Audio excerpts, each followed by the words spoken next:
Mais c'est quoi ce solide-là? Mais tu pourrais peut-être calculer la masse volumique.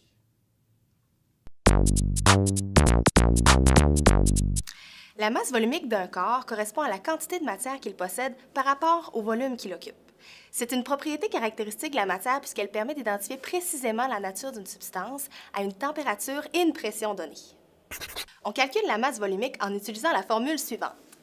Rho est égal à la masse divisée par le volume, où Rho représente la masse volumique en grammes par millilitre ou grammes par centimètre cube. M représente la masse en grammes et V représente le volume en millilitres ou centimètres cubes selon l'unité choisie. Aujourd'hui, en laboratoire, nous allons calculer expérimentalement la masse volumique d'un solide inconnu afin de pouvoir l'identifier.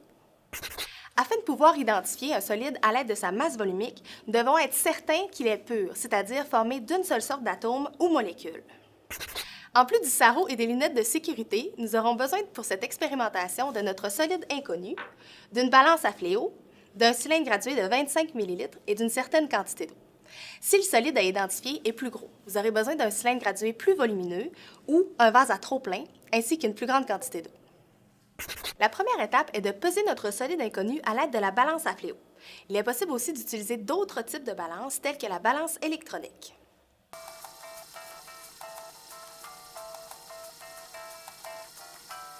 On note ensuite la masse dans un tableau des résultats, soit 72,71 grammes.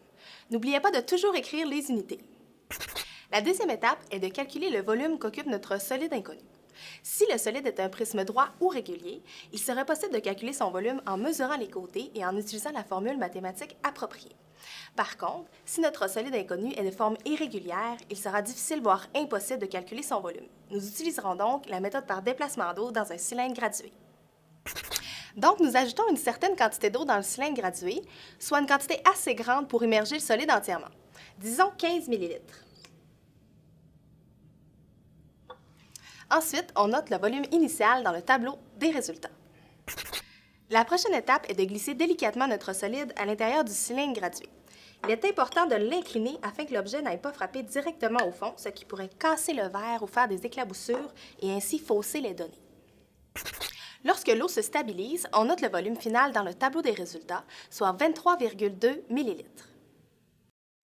Afin de calculer le volume de notre solide inconnu, il suffit de calculer la différence entre le volume d'eau final contenant le solide et le volume d'eau initial, soit 23,2 ml moins 15 ml est égal à 8,2 ml.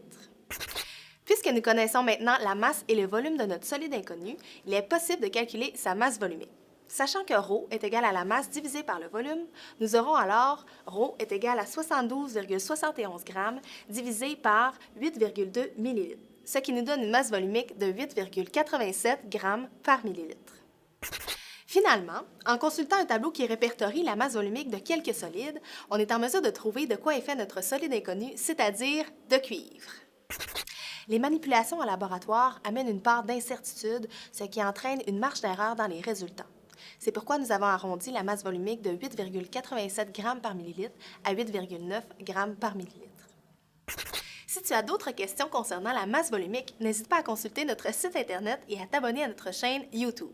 Je t'invite aussi à nous suivre sur les réseaux sociaux. La deuxième étape est de calculer le volume qu'occupe notre solide inconnu. Il serait possible de mesurer les côtés et en utilisant si le solide est de forme... Si le solide est de forme...